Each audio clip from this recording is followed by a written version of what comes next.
Good morning, I'm Faye Thompson. This morning we're going to do some breakfast food. I'm going to do some Belgian waffles. First of all, I'd like to say this has been a sad week for me.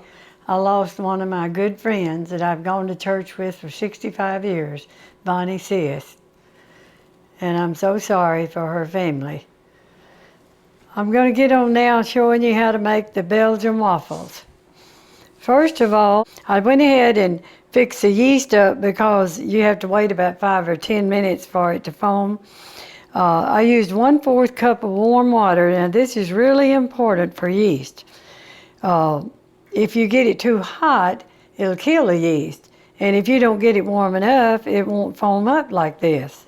I got 1/4 cup of warm water. It needs to be around 105 to 110 degrees.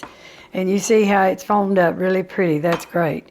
We have 3 cups of all-purpose flour, and it's WR. And we have 1/4 teaspoon of salt, and we're just going to mix it up. You can sift this if you want to, but I'm just going to stir it up with a spoon. And that's all of our dry ingredients we're going to mix together. We saved 2 egg whites.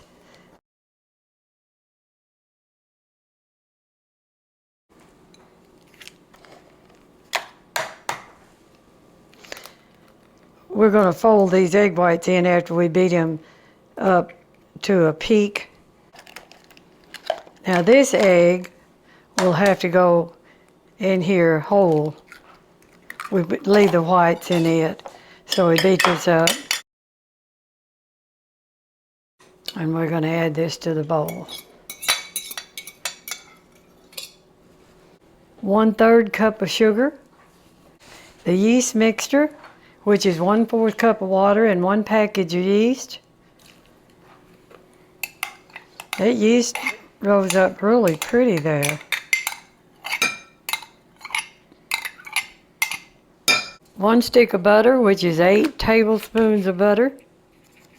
I've left this out so it'd be at room temperature and be easy to cream up with the rest of this. 2 teaspoons of vegetable oil. 1 1/4 cup of water. And the temperature on all of this stuff needs to be room temperature anyway, because it affects the yeast, I think. 2 1/2 cups of milk. 2 teaspoons of vanilla extract.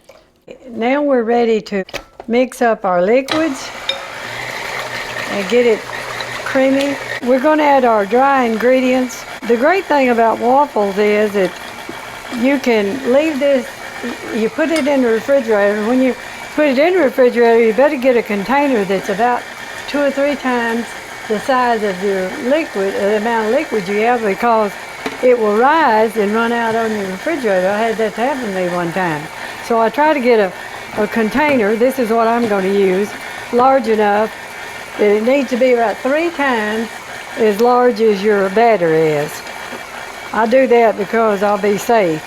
And the other thing is that you can leave this in your refrigerator. You can use it out probably 3 or 4 days anyway. And then you can also freeze them. And I think when you try these that you'll really like the Belgian waffle. It has a great taste to it. Yeah, I think that's just about got that. We're going to get this real creamy. Now, you see how easy that was? See how pretty the dough is? We're going to put this over in this container where it'll have plenty of room to rise. Like I told you, it needs to be at least 3 times. This is going to be more than that, but after I had to clean my refrigerator up one time, I'll make sure I get it large enough. We have to bring these egg whites to a peak. And I like to put just a little bit of salt. Now our egg whites are ready. We're going to fold them in this batter that we just fixed. You need to be careful and fold it gently too.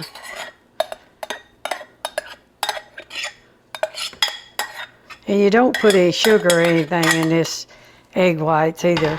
I put just a little bit of salt. And I gently fold it over in it. You just kind of fold it till you get it all mixed up pretty good together. This has to sit in the refrigerator. It's better if you let it sit overnight, but at least 2 or 3 hours. It'll be on your recipe when you look at it. We've got this folded in, and now what we do, we'll put a timer on this, and every 15 minutes we have to stir it again, and for an hour. When the hour's up, that'll be 4 times we'll have to stir it. Then we put it in the refrigerator, and we let it sit for several hours or overnight. And then, like I told you, you can use out of it for 2 or 3 days, and then also you can freeze them. I don't know what kind of waffle iron you'll have. I've had this one for a long time, but you want to buy one that won't stick.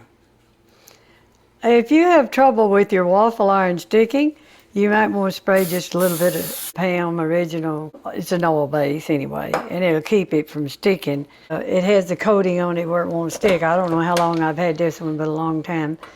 And it comes with a little cup that'll tell you exactly how much to use, and I measured that. It's 3/4 of a regular measuring cup. But you want to be sure not get any more than that, because what it'll do, it'll run over the top of that machine. You'll have another cleanup job. You have to do exactly what it says. But if you follow the instructions on this, you're not going to have any trouble with it. Now this machine is great because it warns you when it's ready, and it also warns you when it's done. So we just turn that over and leave it on. Okay, we're ready to take our waffle out now. See how pretty and brown it is? But there's your waffle. That's a very pretty waffle, and it's really good to eat. I hope you cooked this waffle, and I hope you enjoy it as much as we do. And I'm so proud that you watched our video today, and hope you watch the following videos we have on family recipes. Thanks for watching.